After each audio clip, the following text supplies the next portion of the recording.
Pessoal, bom dia! Hoje a gente vai ver projeções ortogonais e começar a ver também aspectos métricos mais práticos das formas bilineares. Tá? Um espaço, primeiro vamos começar definindo espaço euclidiano. Né? Um espaço euclidiano é um espaço vetorial sobre o corpo dos reais munido de uma aplicação, né? Lembra, pessoal? A gente desde a aula passada, a gente tem uma estrutura de espaço vetorial e nela a gente adiciona uma estrutura métrica, ou seja, uma forma bilinear, se esse G é minúsculo, ele está sendo usado para denotarmos uma forma bilinear simétrica. Tá? Então, o espaço euclidiano é uma dupla formada por um espaço vetorial sobre o corpo dos reais, munido de uma forma bilinear simétrica. Tá? Positiva, quando a gente assume também que ela é positiva definida, ou seja, né, satisfaz essas quatro propriedades que eu vou falar em detalhes, essa forma bilinear ela também é um produto interno e denotaremos isso pela notação de brackets, né, de colchetes. Ou seja, ela toma dois vetores e leva nos reais.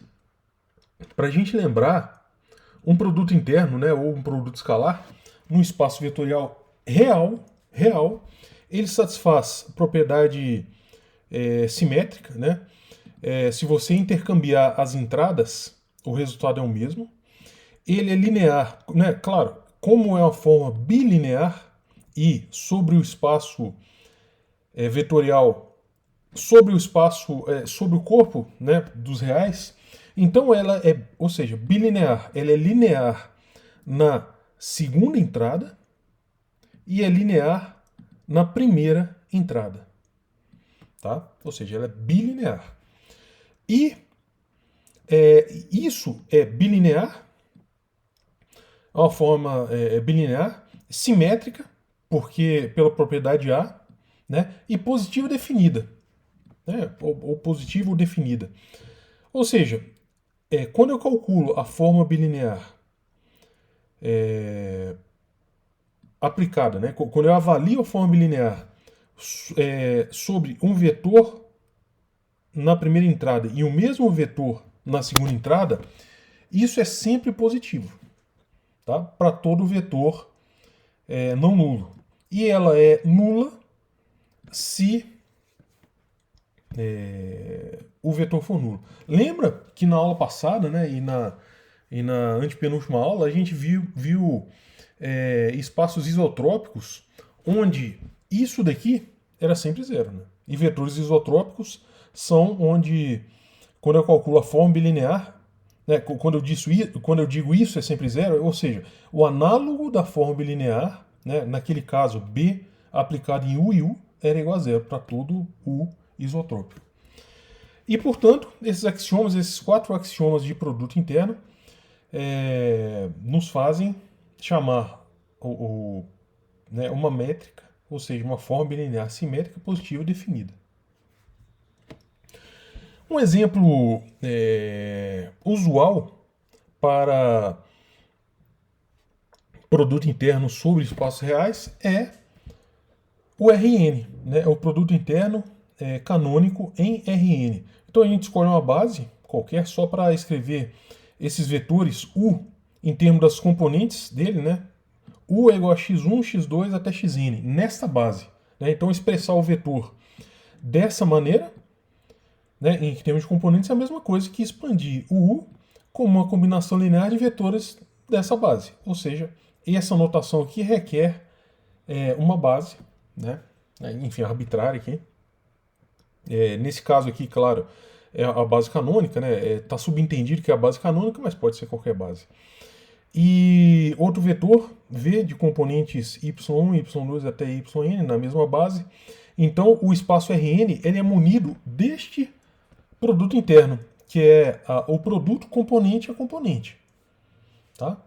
No caso de R3, é o produto interno canônico, é x1, y1 mais x2, y2 mais x3, y3. Né? E analogamente para R2. E a norma de um vetor, né? Lembra o seguinte, pessoal, a norma ao quadrado de um vetor, né, em Rn, a norma ao quadrado é exatamente o produto interno de um vetor com ele mesmo. Só que existem, né, como a gente já vem vendo, existem formas bilineares que não são simétricas, que não são positivo definidas. Tá? Então, a gente usa esse resultado conhecido para Rn, em particular para R3, para emular a norma, né? Ou seja, a norma ao quadrado de um vetor em um espaço munido de uma forma bilinear simétrica é exatamente a norma ao quadrado é definida como sendo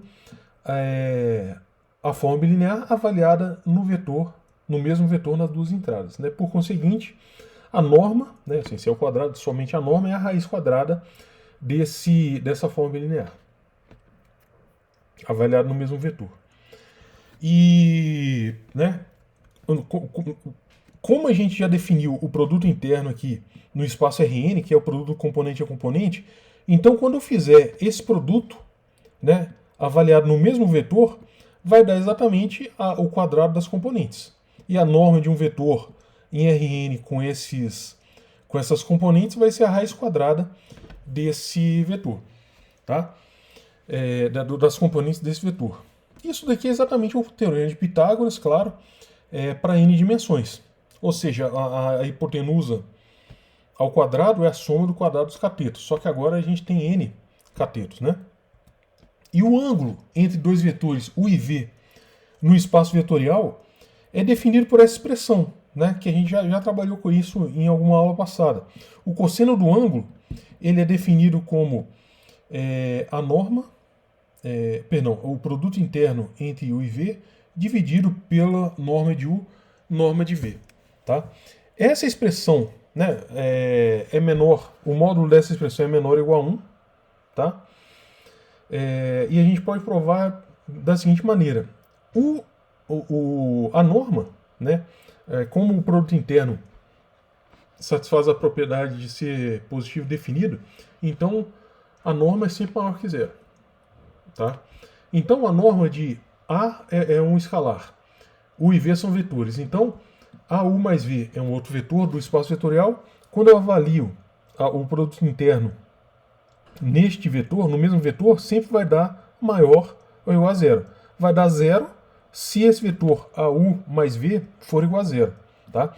Então isso por bilinearidade é linear, né, em cada entrada. Então vai dar um A quadrado, U produto interno com U, menos duas vezes A produto interno entre U e V, né, porque U e V é igual a VU, porque é simétrico o produto interno, mais V e V. Então a gente tem aqui uma equação, uma inequação quadrática. Para que ela seja maior ou igual a zero, a gente tem que ter o discriminante dessa equação quadrática na variável A. O discriminante ele tem que ser não positivo, tá? Para que a parábola ela esteja sempre acima ou encostando ou tangente ao eixo x, né? Então o discriminante tem que ser menor ou igual a zero. Só que o discriminante aqui na variável A é menos b, né? Menos o coeficiente aqui vai dar 4uv, mais ou menos a raiz, né? É discriminante, pessoal. O delta. Vou escrever aqui.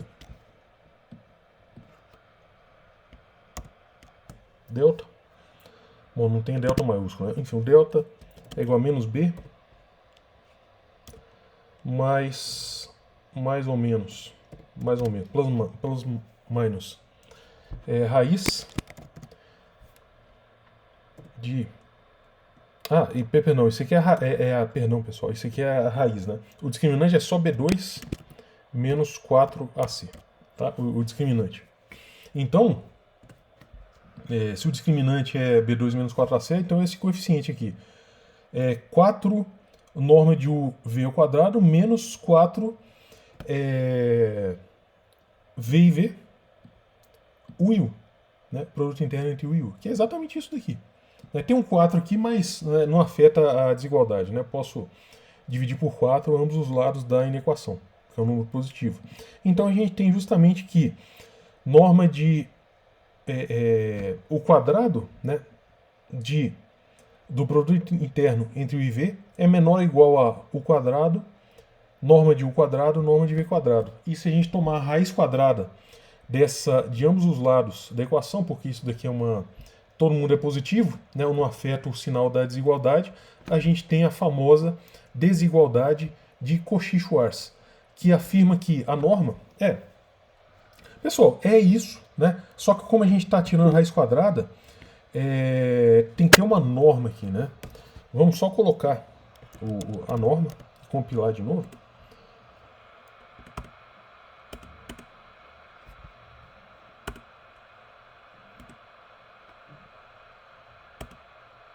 A desigualdade de Cauchy-Schwarz. Vamos colocar a norma, né? Porque a gente está tirando a raiz quadrada, né? Então a gente tem que considerar o módulo de ambos os lados da equação.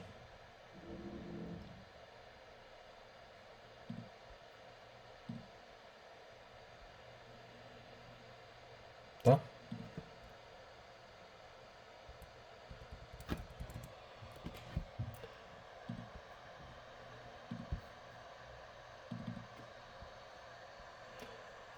Eu coloquei a norma dentro, é a norma fora. O módulo, né? Módulo.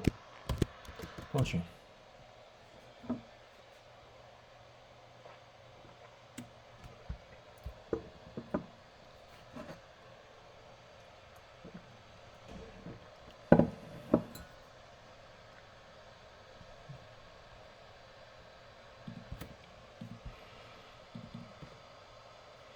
Então, a norma está aqui colocada, né? Essa daqui é a desigualdade de Cauchy-Schwarz. Então a gente diz que dois espaços euclidianos, ou seja, eu tenho um espaço vetorial V, eu muno esse espaço com a métrica, com a forma bilinear simétrica. Não precisa ser não degenerada, se ela for positiva definida, então ela será um produto interno, mas não precisa. Então, a gente pode assumir aqui que sim, mas em geral não precisa e, obviamente, a denominação não será mais um espaço euclidiano. E uma outra métrica que mune o espaço vetorial W. A gente diz que esses dois espaços vetoriais são isomorfos se existir um isomorfismo, tá, do espaço V munido da métrica em V no espaço W munido da métrica em W, que é o isomorfismo de espaço vetorial, puramente de espaço vetorial, e satisfaz essa condição, ou seja, preserva a métrica. Tá? Então a gente diz que dois espaços euclidianos são isomorfos se essa transformação linear ela preservar normas, ângulos, né, e consequentemente norma, ângulo e, claro, comprimento, né? Enfim. Tá bom? Então, a gente pode tentar imitar tudo que a gente sabe para espaços vetoriais sobre o corpo dos complexos, tá? E a gente pode implementar isso definindo formas sesquilineares. A gente considera uma base, EI, de V, tá? E uma forma bilinear arbitrária, num corpo K, ela é determinada por esses coeficientes, B e J, que é o B avaliado na base EI, elemento da base EI na primeira entrada, elemento da base J na segunda entrada. Então a forma bilinear, né, aplicada em U e V, ela é uma soma. Claro, ela leva num corpo, então ela é dada por essa soma, B e J, UI, VJ. Tá? Então a forma bilinear aqui com essa prescrição, pessoal, a gente consegue ver que a forma bilinear ela é prescrita por uma matriz. Tá? Se a forma bilinear for simétrica, a matriz será simétrica. E tá, isso aqui sobre um corpo, enfim, sobre um corpo K arbitrário, tá? Agora, quando a gente tem aqui uma forma sesquilinear, tá? Ela é determinada por esses escalares. Agora, esses escalares, psi e j, é o psi avaliado na primeira entrada, o vetor da base EI, e na segunda entrada o vetor da base EJ. E isso daqui é um número complexo.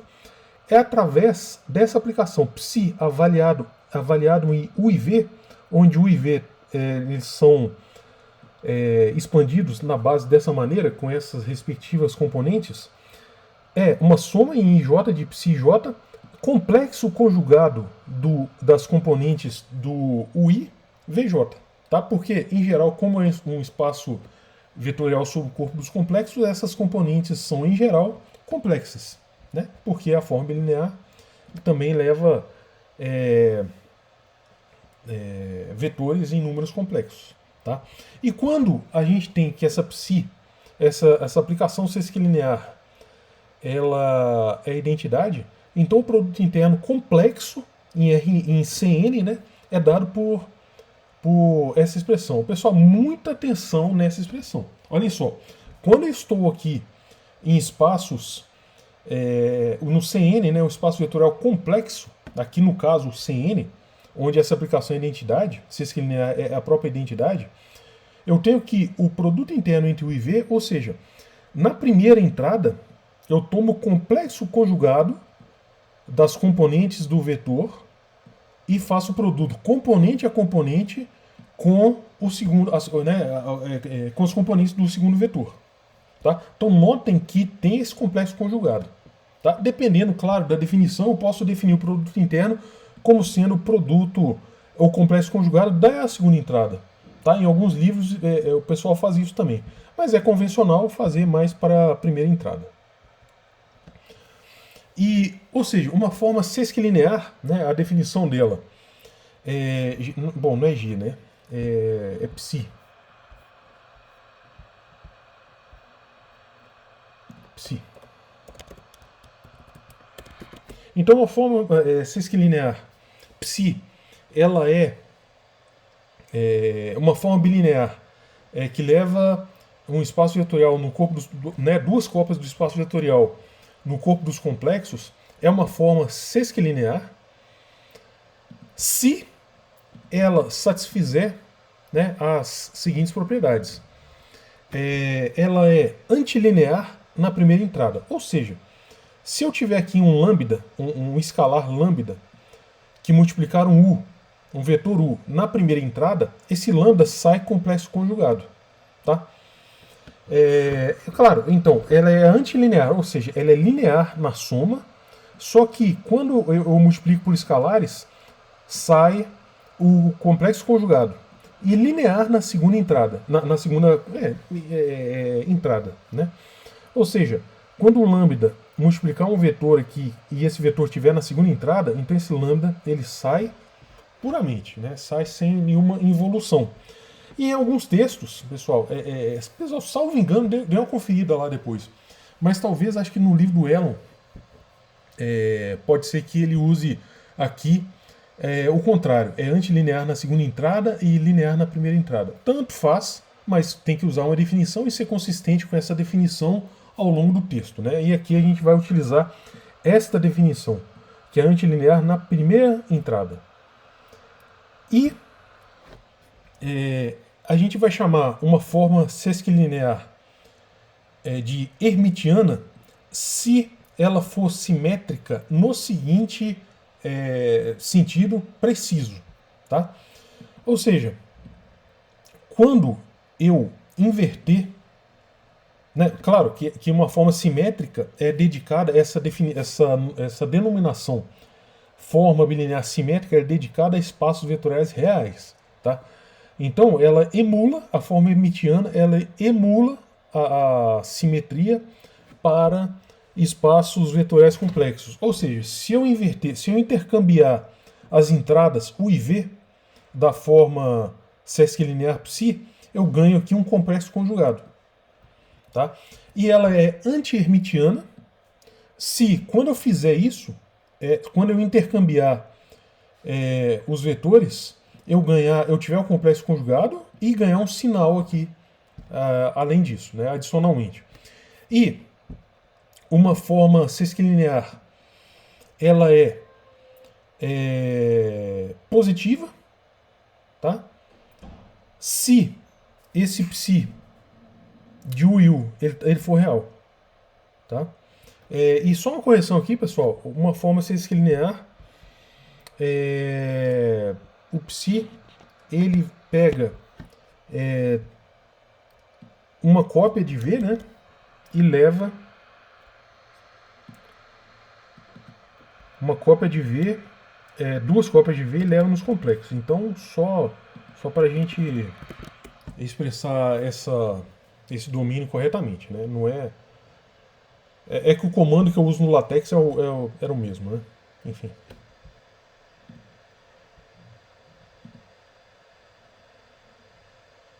Pronto. Então,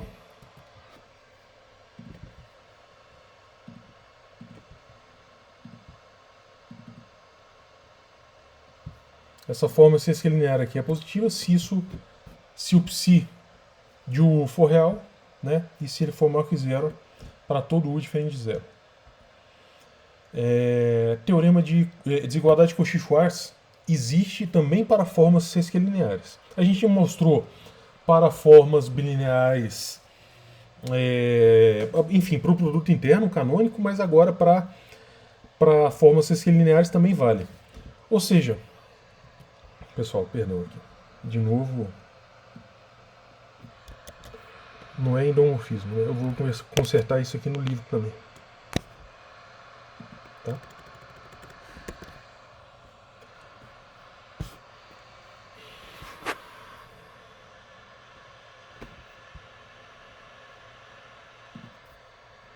Sesquilinear.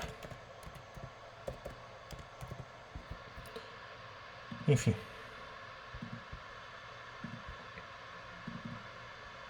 Uma forma sesquilinear, ela é psi, pega duas cópias e leva nos complexos. É uma forma sesquilinear positiva. Se ela for positiva, então ela também é hermitiana. E também vale a desigualdade de Cauchy-Schwarz. Tá? Dessa maneira. Pessoal, a demonstração é bem mais robusta, é bem mais extensa, né, do que para espaços complexos. Então a gente toma o fato, né, a hipótese de positividade. Então U e V são vetores. A é um elemento do corpo dos números complexos. Então essa combinação linear U mais AV, se eu avaliar a forma sesquilinear no mesmo vetor, né, isso daqui vai ser maior ou igual a zero, porque a forma é positiva por hipótese. Só que, lembrem que a forma sesquilinear, ela é antilinear na primeira entrada, então sai aqui, quando sair esse A, ele vai sair A complexo conjugado. Quando sai esse A também, né, por linearidade, sai o A. Então A vezes A complexo conjugado vai sair norma de A ao quadrado, né, o módulo do número complexo ao quadrado. Psi de VV. Né? Então saiu, utilizei antilinearidade na primeira entrada e linearidade na segunda entrada. Agora, quando eu faço aqui U e AV, né, esse A, como está na segunda entrada, ele sai aqui real. Quando eu faço AV e U, sai o A complexo conjugado e fica psi de VU, e o psi de UU ele fica aqui imutável, fica só o psi de UU. Então isso é maior ou igual a zero. Primeira técnica aqui. A gente escreve esse A como é um número complexo, então o A é x mais y, com x e y reais. Então eu só vou escrever essa desigualdade utilizando agora, né, como A é igual a x mais y, então a norma, o módulo de A quadrado vai ficar x quadrado mais y quadrado. Aqui vai ficar x mais y, psi de UV, x menos y, psi de VU, mais psi de U. Tá? Agora, a gente vai, para facilitar a conta, a gente vai decompor esse psi de UV, né, e o psi de VU nas partes reais e imaginárias. Ou seja, eu vou escrever o psi de UV como ele leva dois vetores, né, U e V, em números complexos, então aqui a imagem é um número complexo que pode ser expresso como A1 mais I A2. Mesma coisa para o psi de VU. Eu posso expressar como A3 mais I A4, onde esses A1, A2, A3, A4 são números reais. Tá? E vou, então, né, então eu fiz essa substituição e vou escrever essa desigualdade aqui, essa mesma desigualdade, agora em termos, né, só esse termo em vermelho e o termo em azul, eu vou substituir para os seus respectivos números imaginários. Perdão, números complexos. Né? Então vou reescrever aquela desigualdade escrevendo aqui, né, o x, aqui, ó, x mais y, que multiplica A1 mais IA2. E o x menos y, que multiplica o A3 mais I A4. E fazendo isso, fazendo a conta, eu tenho aqui números com parte real e dois números com parte imaginária. Tá? Como isso daqui, esse psi avaliado em U mais AV, na primeira e na segunda entrada, tem que ser real e não negativo, né? O fato dele ter que ser real implica que essas partes imaginárias elas têm que ser nulas. Ou seja,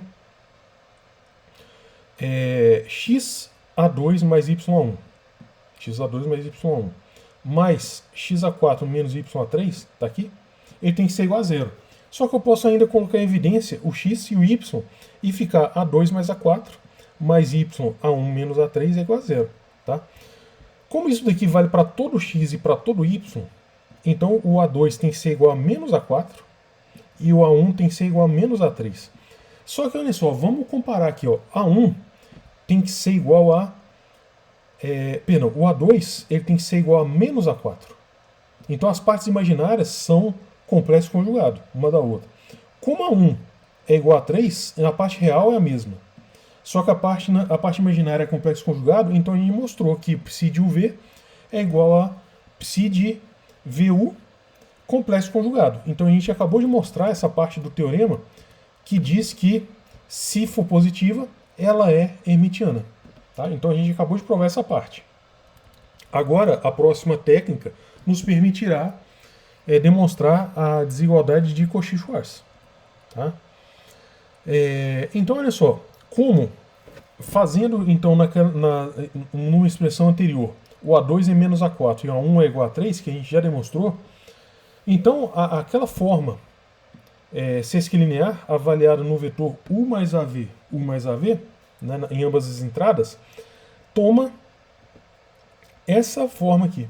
Tá? Porque o x1, a gente mostrou que as partes imaginárias são nulas. Tá? Porque ela tem que ser real. A forma sesquilinear tem que ser real, avaliada no mesmo vetor.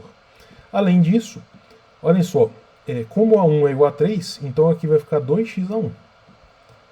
Como o A2 é menos A4, então vai ficar menos y2 menos y4. Então vai ficar menos 2y2. Tá?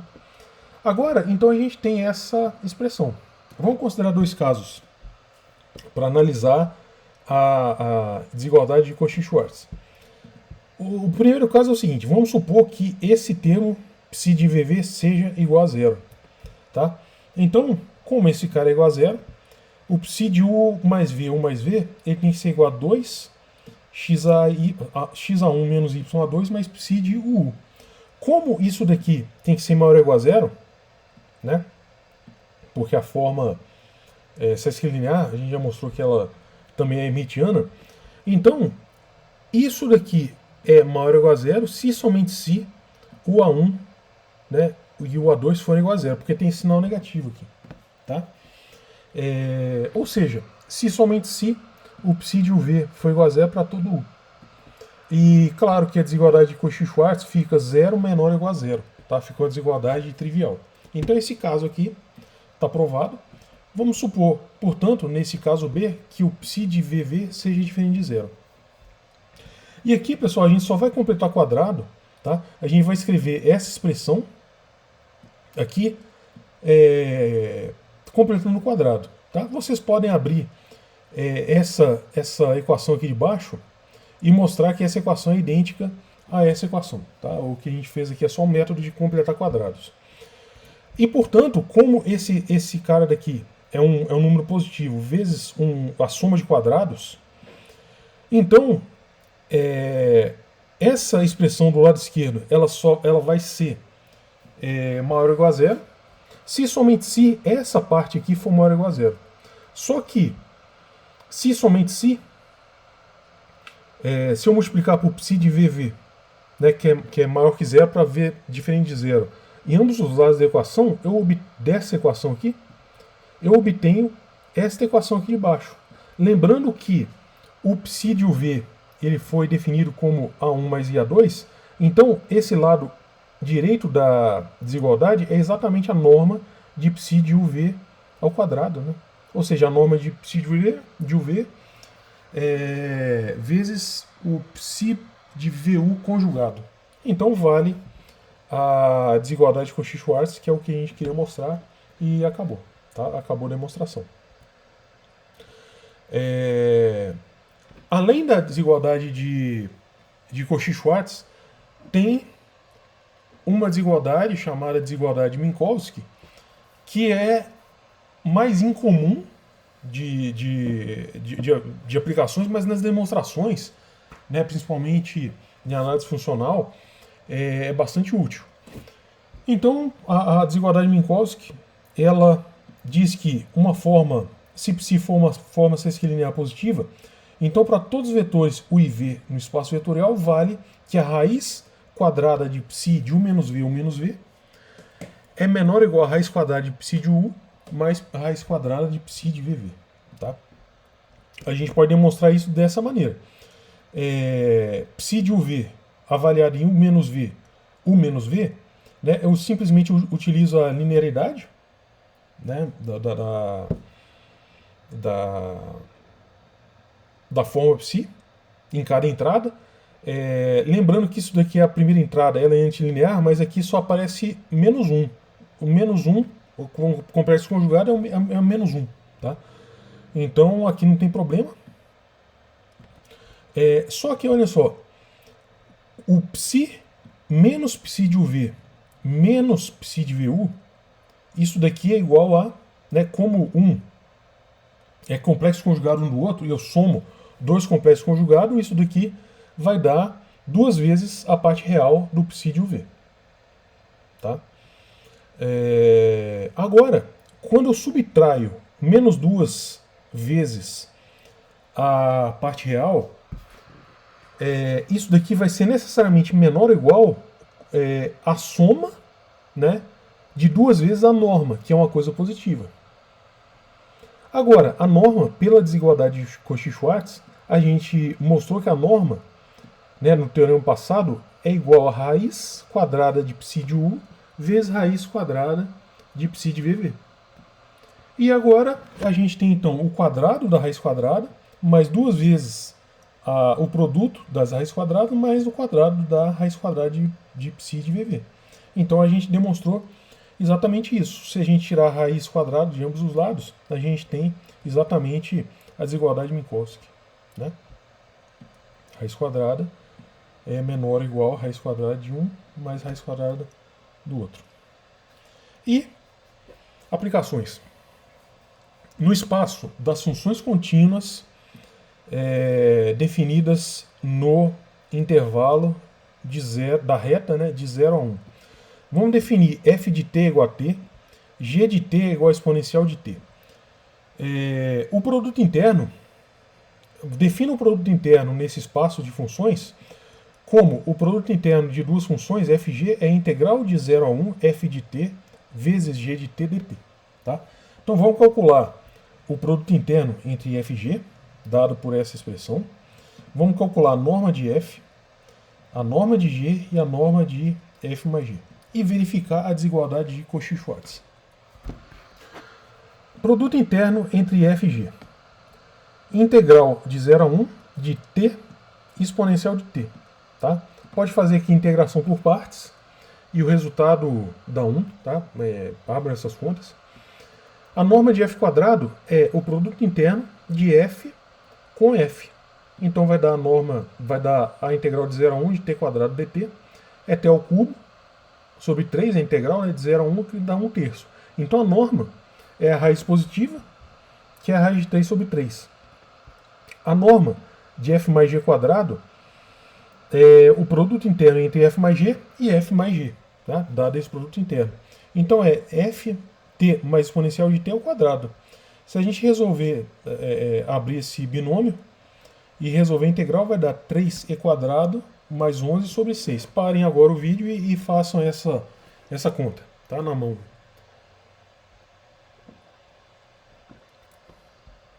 E, portanto, como a norma ao quadrado é 3e² mais 11 sobre 6, então a norma é a raiz positiva, né, que é a raiz de 3e² mais 11 sobre 6. E, finalmente, né, então a gente provou façam, claro, faltou a raiz de g, né? Façam aí, calcule a raiz de g, vai dar a raiz de 2e² menos 1 sobre 2. E né, a gente já tinha calculado o produto interno entre f e g dá 1. Então a desigualdade de Cauchy-Schwarz, que é exatamente essa daqui, olhem só. Por um lado, a norma, o módulo ao quadrado do produto interno entre f e g vai dar 1. Por outro lado, a norma ao quadrado, a norma de f² vezes a norma de g² vai dar um número próximo de 3,5. Tá? Então isso aqui está verificado, a desigualdade de Cauchy-Schwarz. E agora, importantíssimo, né, no restante dessa aula, a gente vai ver o processo de ortonormalização de Gram-Schmidt. Seja V um espaço vetorial sobre o corpo dos complexos ou os reais, munido de um produto interno, tá? Ou, claro, produto interno no caso dos números reais, e o produto interno, claro, que invertendo a primeira componente, complexo conjugando a primeira componente dos vetores, né, no produto interno canônico sobre o corpo dos complexos, e seja S um conjunto formado pelos vetores V1, V2, V3 até Vk, e esses vetores eles são ortogonais entre si. Tá? Esses vetores são não nulos. Se esse teorema diz o seguinte: se U ele puder ser expresso como combinação linear desses vetores, sendo arbitrário, ele pode ser expresso dessa maneira. Tá? U é igual a soma de I igual a 1 até K. No numerador eu tenho o produto interno entre U e VI. No denominador VI e VI. Na direção do VI. Ou seja, esse número que é numerado, que é uma fração, cujo numerador é o produto interno entre U e VI, e o denominador é o produto interno entre VI e VI, é o coeficiente o coeficiente I da expansão de U como combinação linear dos vetores VI desse espaço. Tá? Então, se U... Primeira coisa, a demonstração é direta. Se U pertence ao espaço gerado por esses vetores, então o U ele pode ser expresso como uma combinação linear desses vetores, onde A ele está no corpo real ou complexo. Tá? Pessoal, essa demonstração vale para qualquer corpo. Tá? Só que aqui, em álgebra linear e multilinear, eu só anotei aqui que o K ele é real ou complexo porque são os mais usados, mais aplicável, mas vale para qualquer corpo. Então, para I, para 1, para o J entre 1 e K, a gente tem o seguinte: quando eu faço aqui o produto interno entre U expresso como combinação linear do VI e VJ, olha, então é o U expresso como combinação linear do VI e VJ. Como esses AI eles estão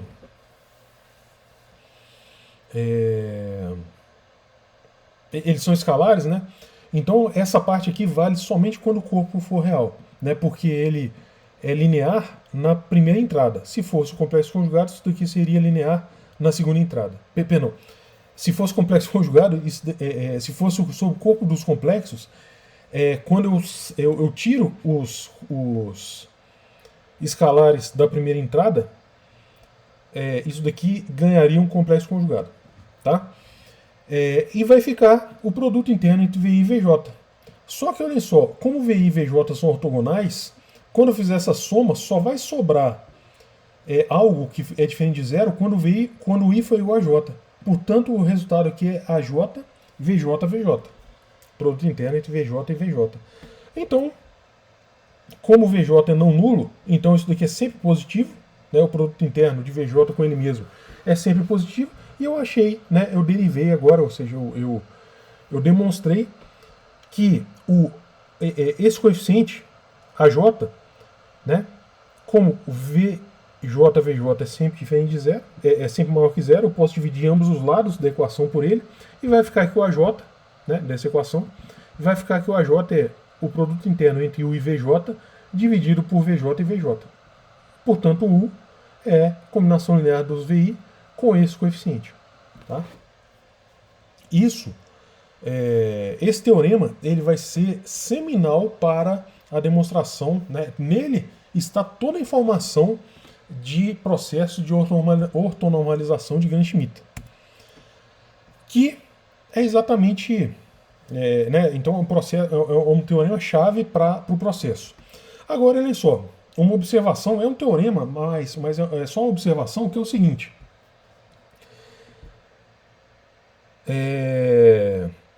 Se, né, a gente acabou de mostrar isso. Agora, se os vetores, além de ortogonais, eles tiverem norma 1, tá? Se eles tiverem a norma 1, então esse denominador vai ser 1. Vai ser simplesmente 1. E a gente pode expressar o U como uma soma de I igual a 1 até K do produto interno entre U e VI na direção de VI. Tá? Então, se a única observação aqui que eu tenho é o seguinte: se os vetores desse espaço eles tiverem norma 1, a coisa fica mais fácil ainda, né? Porque o U pode ser expresso dessa maneira. Tá? Bom, a demonstração está aqui, mas é simplesmente essencialmente observar que o VI, produto interno com ele mesmo, dá 1. Tá? Só isso. E o processo de ortogonalização de Gram-Schmidt, o fundamento dele, vocês já viram em geometria analítica, tá? Daí na graduação de vocês. E todo o fundamento desse processo, ele pode ser ilustrado por essa figura. Tá? Ou seja, eu tenho inicialmente aqui dois vetores, V2 e V1. Tá? E eu quero fabricar, a partir desses dois vetores V2 e V1, uma base que seja uma base aqui do plano, né, que a gente só tem dois vetores. Neste caso, é uma base que seja ortogonal. E, portanto, né, esse método preconiza o seguinte: quando a gente escolhe o U1 exatamente como sendo o vetor V1 dado. Então, o primeiro vetor U1 da base vai ser o V1 dado. E, agora, o V2, né, como que a gente calcula esse U2 ortogonal? Que é ortogonal ao vetor U1. Do V2, a gente calcula a projeção ortogonal do V2 sobre o vetor U1. Tá? E essa projeção ortogonal vai ser exatamente o nosso vetor ortogonal. Tá? Então esse é o método, esse é a ilustração do método, tá? E a gente vai fazer isso não só para vetores no plano, mas para N vetores arbitrários. Então, aqui a ilustração, né? Algebricamente, a gente toma vetores 1 e o 2, né? Um conjunto de vetores linearmente independentes, e a gente quer construir uma base, uma outra base, né? Que seja ortogonal. Então, aqui, na verdade, é V1 e V2, né? Eu vou denotar aqui por 1 e o 2, para me aliar à anotação dos teoremas vigentes nos livros. E, portanto, a partir de um conjunto, o 1 e o 2 dados, né?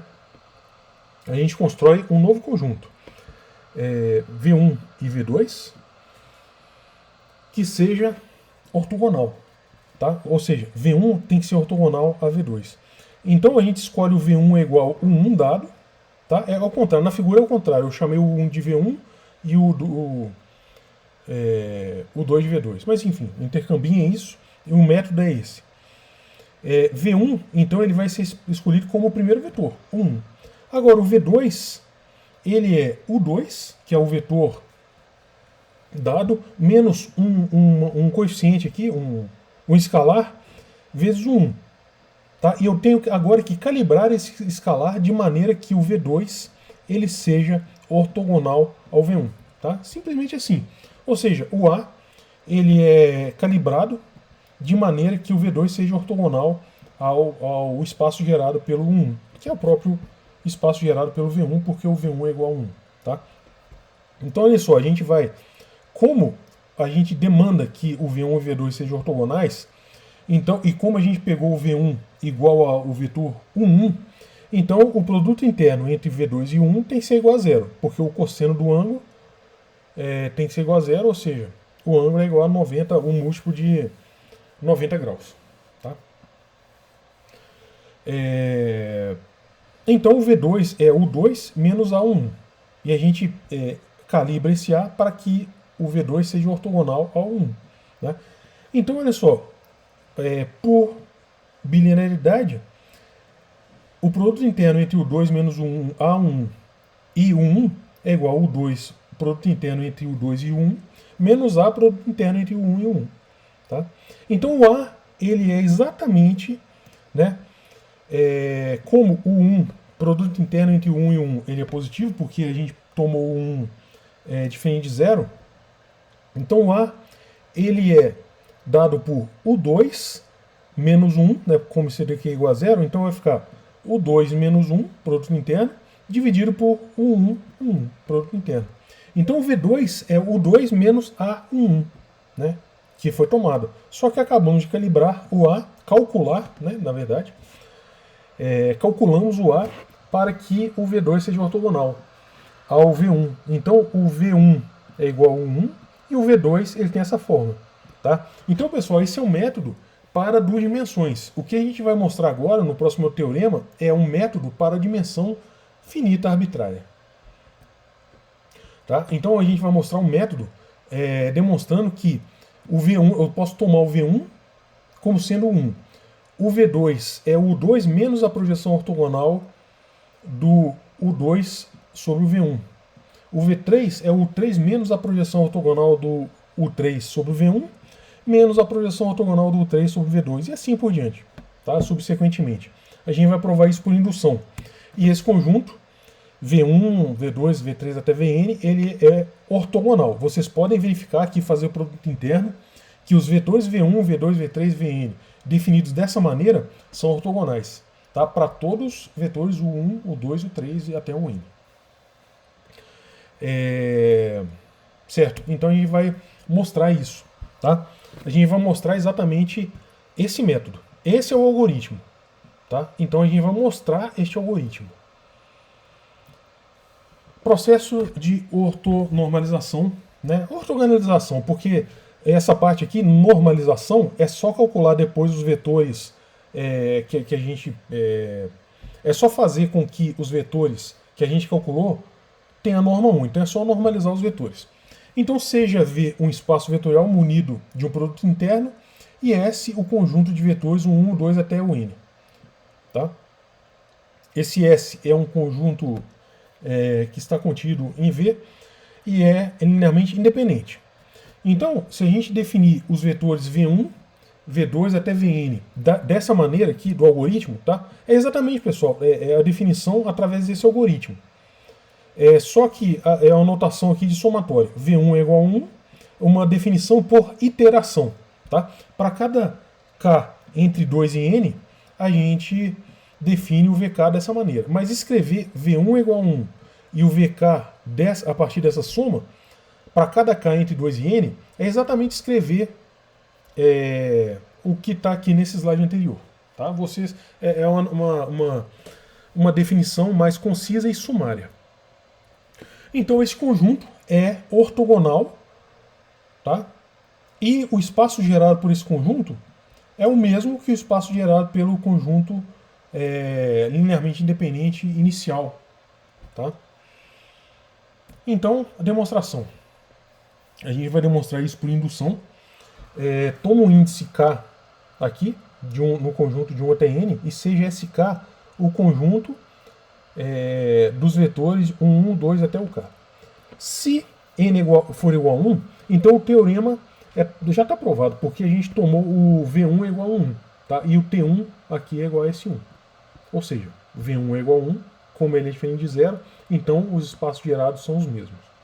Agora assuma, por hipótese de indução, que esse conjunto T subíndice K-1, que é formado pelos vetores V1, V2 até VK-1, suponha que ele tenha sido construído pelo uso subsequente dessa regra, até K-1. Tá? Então a gente vai mostrar que o conjunto TK-1 ele tem as propriedades requeridas e VK ele é obtido de TK-1, né, a partir dessa expressão. Na verdade, 7. Na verdade, vamos consertar aqui a anotação. A partir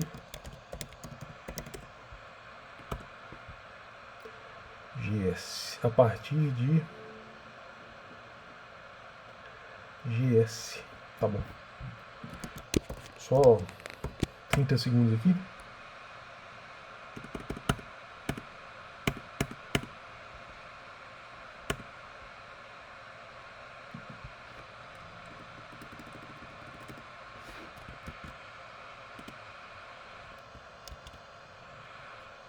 Esse aqui não.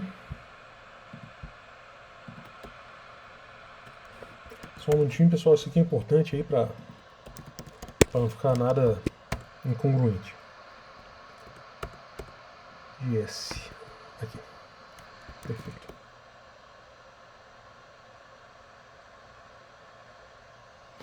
Agora a numeração está correta.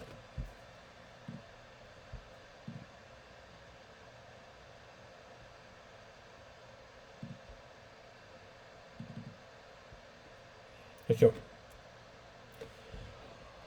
Numeração tá correta.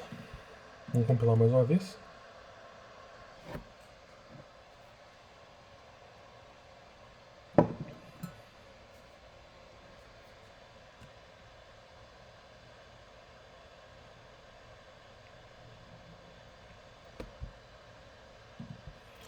E, portanto,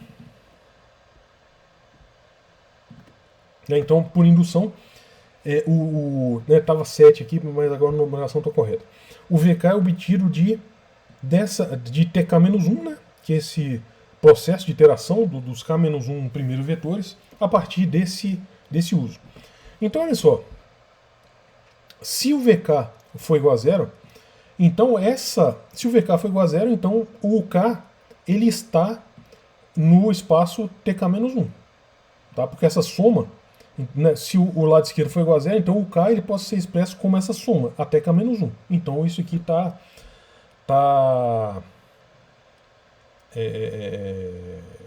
seria verificado, mas isso contradiz o fato de que SK é linearmente independente. Então o VK não pode ser diferente de zero.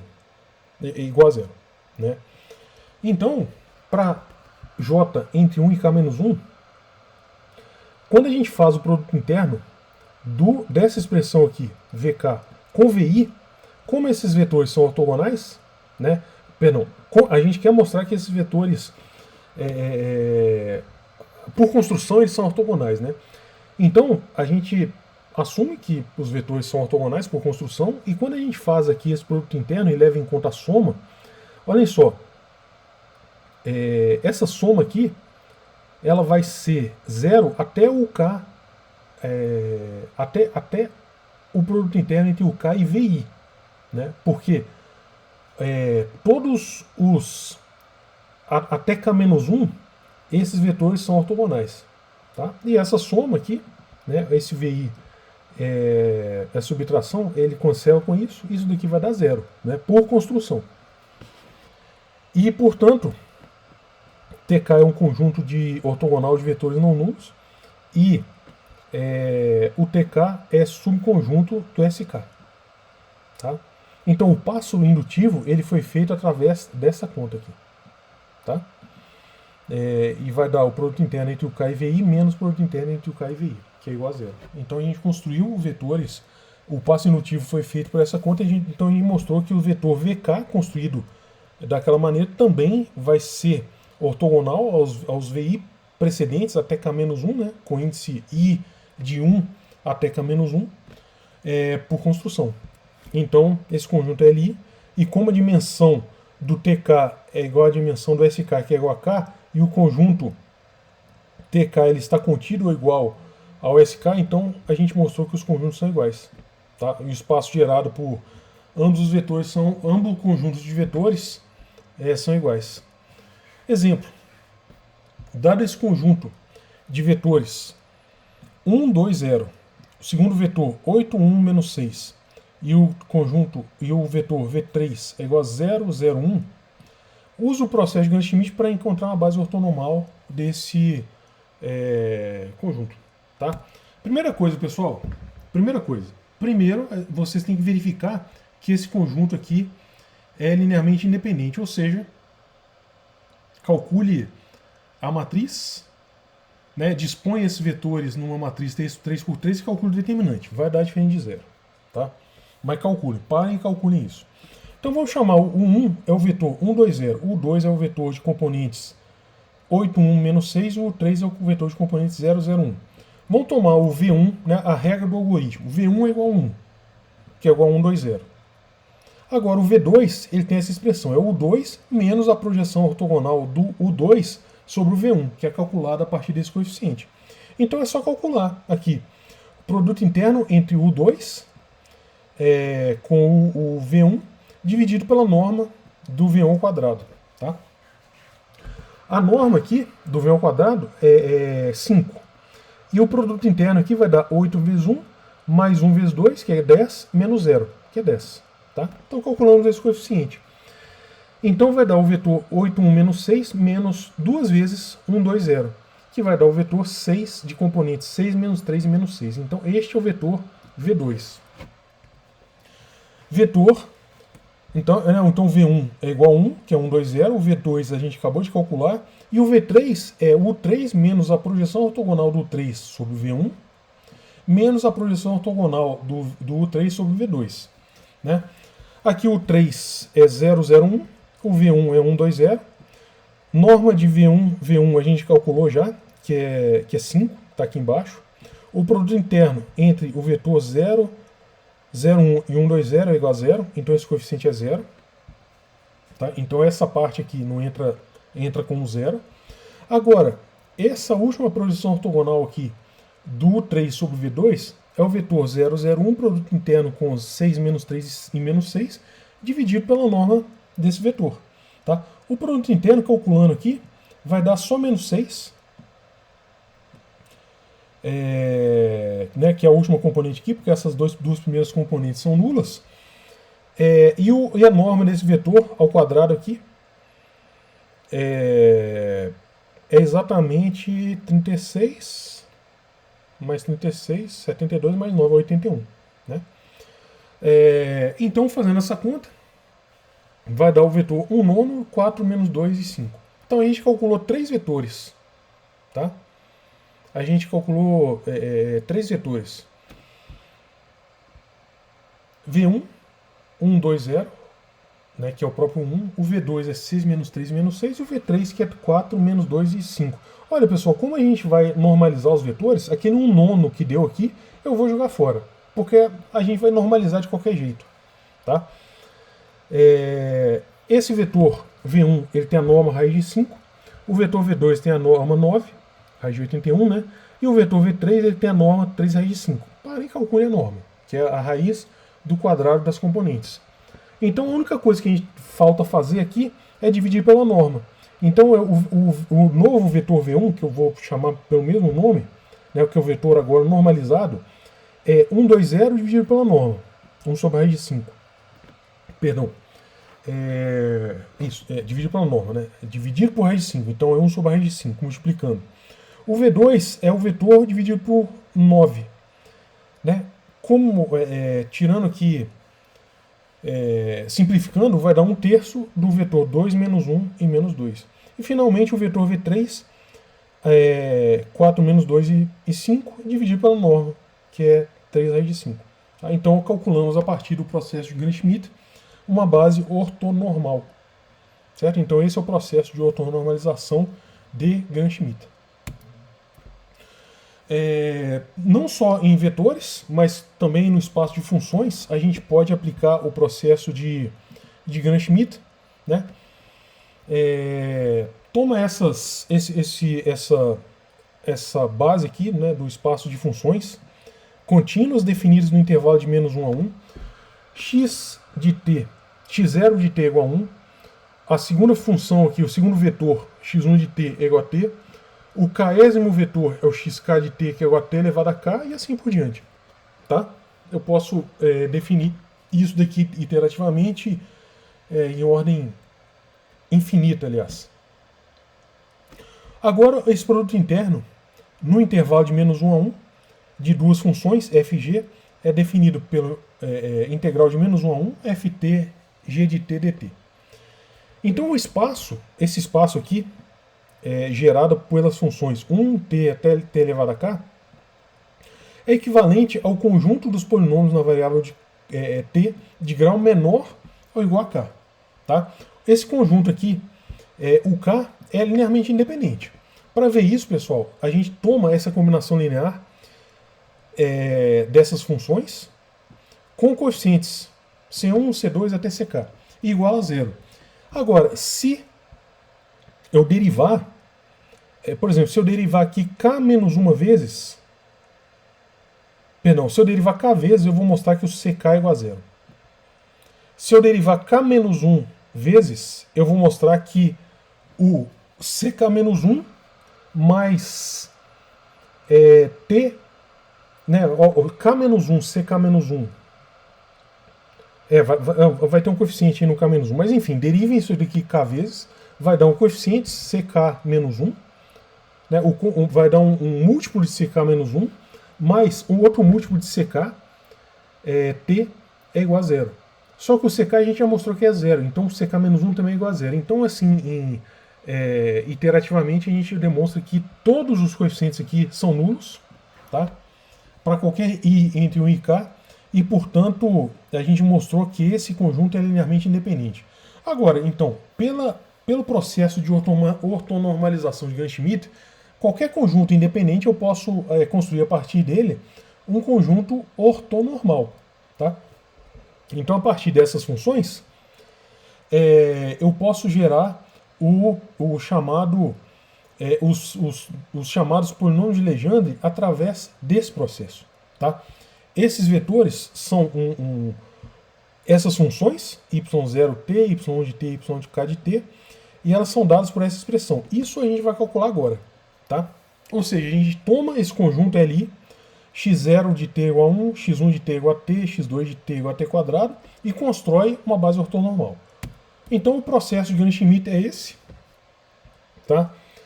O y0 é igual a x0, né, por construção de Gram-Schmidt. Então o y0 de t é igual a 1. Agora o y1 de t é igual a x1 de t menos a projeção ortogonal de x1 sobre o y0. Tá?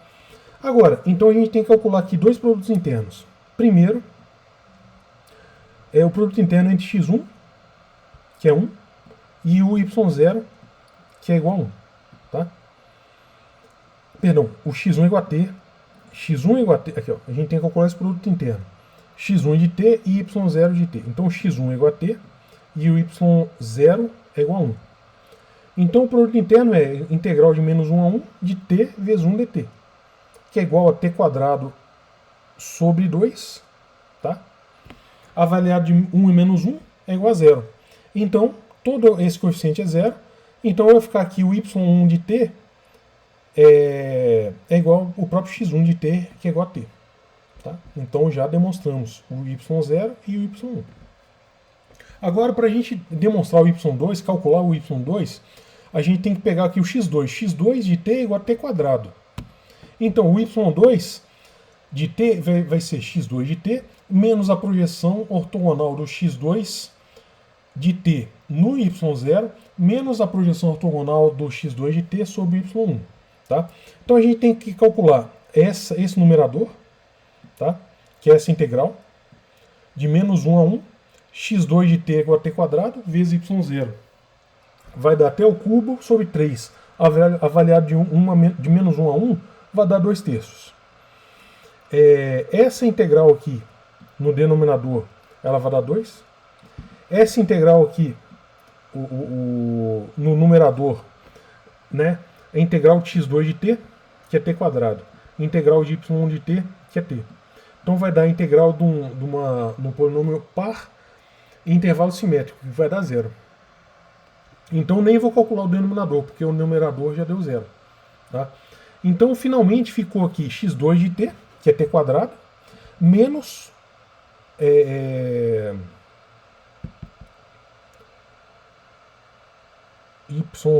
menos 2 terços, né, que é o numerador, sobre 2, que é o denominador. 2 terços sobre 2 vai ficar menos 1 terço. Então o y2 de t é t2, t ao quadrado menos 1 terço. Tá? Agora, eu calculei aqui, pessoal, que na aula, eu construí os 3 primeiros elementos que são polinômios de Legendre normalizados, de acordo com esse produto interno, né, de menos 1 a 1. Eu construí isso a partir dos 3 primeiros elementos. Então eu construí os 3 primeiros elementos, os 3 primeiros polinômios de Legendre. Construam o quarto e o quinto, tá, como exercício.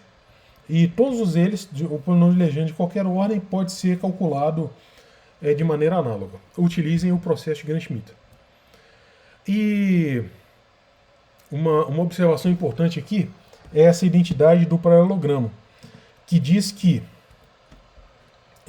o quadrado do comprimento, a soma do quadrado dos comprimentos das diagonais é igual a 2 vezes a soma do quadrado dos catetos. Tá? Mas isso daqui, pessoal, é válido para qualquer espaço vetorial.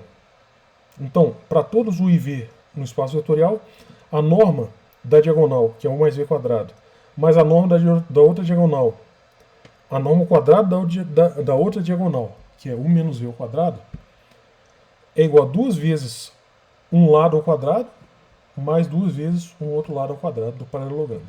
Então a gente demonstra isso simplesmente calculando o lado esquerdo. Abrindo o lado esquerdo, norma de um vetor ao quadrado é igual ao produto interno de um vetor com ele mesmo. Então a gente faz isso para o vetor u mais v aqui e para o vetor u menos v, e simplesmente utiliza a bilinearidade do produto interno. Tá? E está calculado. E um caso importante aqui é o seguinte: quando o u for ortogonal ao v, a gente tem que u mais v quadrado, abrindo aqui, né, vai dar exatamente o nome do quadrado, mais produto interno entre u e v, produto interno entre v e u, mais norma de v ao quadrado. Como eles são ortogonais, esses dois termos do meio aqui são identicamente nulos, Isso daqui é a norma dos lados ao quadrado. Ou seja, quando a identidade do paralelogramo, então, é algo mais geral, um pouco mais geral que o teorema de Pitágoras, né? Quando os vetores são ortogonais, a gente cai exatamente no teorema de Pitágoras. Tá? E mais uma coisa a demonstrar, que é o seguinte, é um subproduto do processo de Gram-Schmidt. Se um espaço vetorial de dimensão finita, dado um espaço vetorial de dimensão finita, um subespaço vetorial U de um espaço vetorial, então existem vetores únicos U no espaço vetorial e um W no complemento ortogonal, tais que qualquer vetor do espaço V podem ser cindidos com uma soma de um elemento no espaço vetorial e um elemento no ortogonal. Tá? Isso daqui, pessoal, vem do processo de Gram-Schmidt. Vamos supor, toma U no espaço vetorial, U, né, o Uzinho no espaço vetorial U, e seja W é igual a V menos U. E o que a gente vai fazer aqui é simplesmente, né, V menos U, né, expresso dessa maneira, mostrar que o W ele é ortogonal a cada VJ no espaço vetorial U. Tá? Então, para quaisquer J de 1 até K, a gente tem que o V menos U. Se U é dado dessa forma, o produto interno com VJ, fazendo a conta dá igual a zero. Tá? Então é simplesmente notar isso. E existe um único, né? Vetores únicos. E como que a gente prova que é único? A gente assume que existam dois e mostra que um é igual ao outro. Tá? E esse vetor U é igual à soma de I igual a N de U, produto interno entre U e VI na direção de VI, é chamado de projeção ortogonal de V sobre U. Tá? E a última coisa que a gente vai fazer é provar que, mostre que uma aplicação que a projeção ortogonal em um subespaço é simétrica. Tá? Então, olhem só, a gente considera essa aplicação linear, né, que é a projeção ortogonal, que a gente mostrou lá, vem mostrando a aula inteira. X é um vetor no espaço vetorial e a projeção, né, projeta o X nesses vetores, em cada um desses vetores, F1, F2 até FK. E esse aqui é o coeficiente da combinação linear e é o coeficiente da projeção. Né? E a gente vai mostrar que essa aplicação é simétrica. Então, P de x, por definição, dado dessa maneira, a gente vai fazer, dados dois vetores x e y no espaço vetorial, a gente vai calcular o produto interno entre P de x e y. Né? Então, P de x é dado por essa né, ele foi definido. Né? A gente demonstrou no slide passado que a projeção ortogonal era dessa forma, então a gente vai fazer o produto interno. Como isso daqui são escalares, então essa soma ela sai do produto interno, né? E, bom, eu já podia passar daqui para cá de uma vez, porque essa soma ela sai do produto interno. Então, dentro do produto interno só vai ficar na primeira entrada o vetor FI e a segunda entrada o vetor Y. Tá? Só que agora, se eu trocar o Y, se eu trocar nesse produto interno aqui o Y com o FI, se eu intercambiá-los, eu ganho aqui um produto, um complexo conjugado. Tá?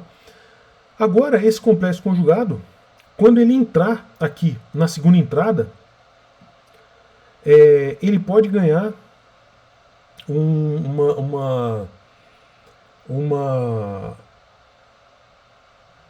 ele tinha que entrar na primeira entrada. Enfim, a definição que eu estou usando, pessoal, mas a demonstração aqui é geral. Tá? Suponha aqui que eu esteja sendo que seja antilinear na segunda entrada. Tá? Então, aqui quando entrar o produto interno aqui na segunda entrada, vai ganhar né, ele entra aqui no complexo conjugado, e eu posso entrar esse termo aqui, e eu posso entrar a soma de novo, tá? A somatória aqui, o símbolo de somatória. E isso daqui é exatamente, essa última expressão, é exatamente o produto interno de x com a projeção de y. Só que se a gente lembrar da definição de adjunta, o P de x, produto interno com y, é igual a x, produto interno com P adjunta de y. E como a gente mostrou que isso daqui é igual a x, produto interno com P de y, a gente mostrou que a adjunta é igual a ela mesma. Então a gente mostrou que ela é uma transformação linear simétrica. Tá? Só uma observação é o seguinte, pessoal. Usem aqui a definição de que ela o produto interno a definição de que o produto interno é linear, é antilinear na segunda entrada. Tá? Enfim. E aqui, né, como último exemplo, a gente toma um espaço vetorial. A gente toma aqui um espaço vetorial V, gerado pelos polinômios 1x, x², x ao cubo, e é equipado com o nosso produto escalar entre menos 1 e 1. E eu quero calcular a projeção ortogonal de x ao cubo nesse espaço gerado por 1x e x². Tá? Bom, eu tenho que calcular. A gente já mostrou que a partir desse conjunto eu posso construir, né, explicitamente os polinômios de Legendre. Tá? Os polinômios de Legendre são normalizados. Tá? Eu tinha construído lá, mas não normalizei. Agora normalizem os polinômios de Legendre para que eles tenham, claro, norma 1. Né? E então essa daqui é uma base de polinômios de Legendre ortonormal. Então, para que eu calcule a projeção ortogonal, eu vou construir aqui, eu vou considerar os polinômios de Legendre. Então eu vou calcular a integral de x ao cubo, tá? Aqui, claro, em t ao cubo, que eu estou integrando em relação a t. Essa projeção ortogonal, fx, produto interno com 1. Ao calcular essa integral dá zero. Ao calcular a projeção ortogonal do fx, do x ao cubo, sobre o 2, vai dar raiz de 6/5. E calculando a projeção ortogonal do x ao cubo sobre o 3, vai dar zero. Portanto, essa projeção ortogonal é 3/5 de x. Nota o seguinte, pessoal. Isso vem pelo teorema. O método que eu usei aqui vem do teorema. Que se eu quiser calcular a projeção ortogonal de x ao cubo sobre esse sobre esse espaço, né? Esse espaço gerado por 1x e x² é o mesmo espaço gerado pelos polinômios de Legendre, porque a gente já demonstrou isso. Tá? O espaço gerado é o mesmo, pelo teorema. Então, eu utilizei aqui o polinômio de Legendre porque fica mais fácil para mim, enfim. Se ficar mais fácil para vocês calcular aqui, tudo bem. Mas lembre que a projeção ortogonal, eu tenho que pegar vetores ortogonais, e os polinômios de Legendre são ortogonais. E eu tomei a normalização deles simplesmente para que eu não tenha denominador aqui nessa fração. Tá? Então façam bons estudos e façam até o exercício 124 do meu livro. Tá? E bom dia para vocês, bons estudos.